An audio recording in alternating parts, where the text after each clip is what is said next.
Hi!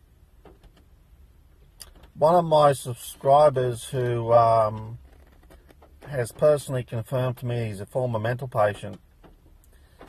I forget his name, Roll Nuts or something like that. For some bizarre reason, seems to think that I give two shits about Australian TV and in particular Channel 10 or something. But I just don't. Stop asking me these fucking silly questions. Anything I want to watch, I already watch through the internet. Or I buy it on Blu-ray, whatever. If it's quality. If I deem it to be a quality, I buy it on Blu-ray.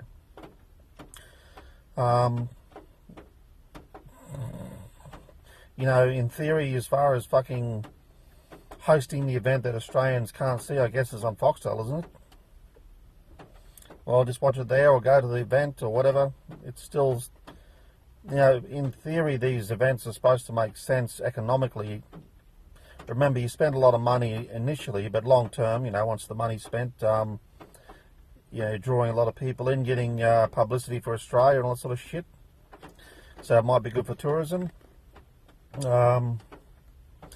Whatever.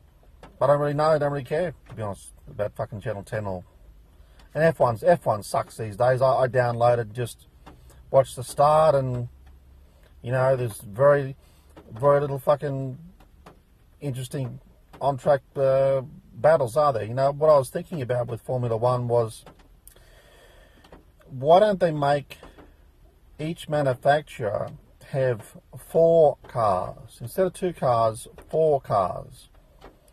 And even if that meant only 5 or 6 manufacturers, the 4 you'd have, like, if you had it like that, you might have a situation where you could have, say, Mercedes, Red Bull, and Ferrari, 12 cars, all being relatively competitive.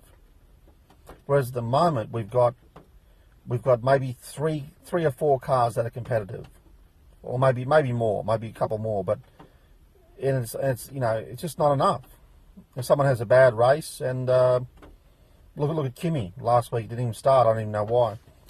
You know, pull your fucking finger out and change the rules properly, and do it like that. To hell with wanting to watch slow idiots. You know, these struggling new teams. I don't give a shit about struggling new teams. I want to see on-track action.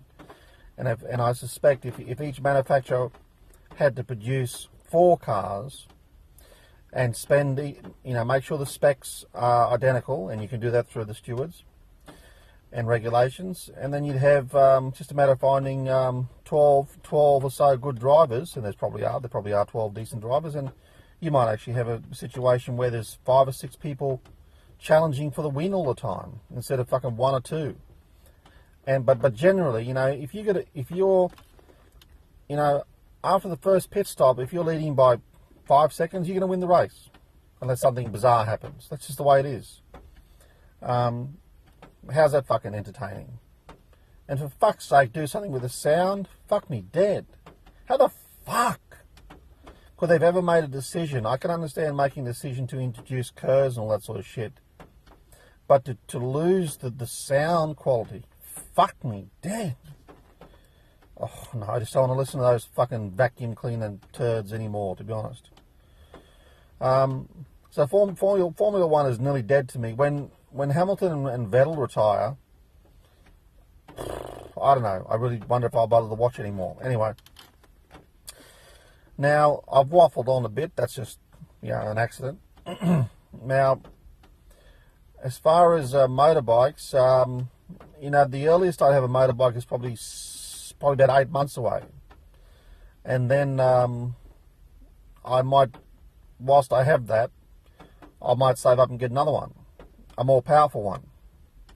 But keep both and split the kilometres, split the costs, because it can be quite expensive to run, you know, a high performance bike for say 300 kilometres a week. But if you do 200 on your little one and then just do 100, couple of good fun rides during the week, dramatically lowers the cost. So I might do something like that. We'll have to see. Yeah, thanks. Thanks for listening. And fucking stop asking me silly questions. For fuck's sake, I'm asking you, why the fuck? Who let you out? Why aren't you in a cell? Why aren't you institutionalised, for fuck's sake? And on fucking medication. Fucking hell.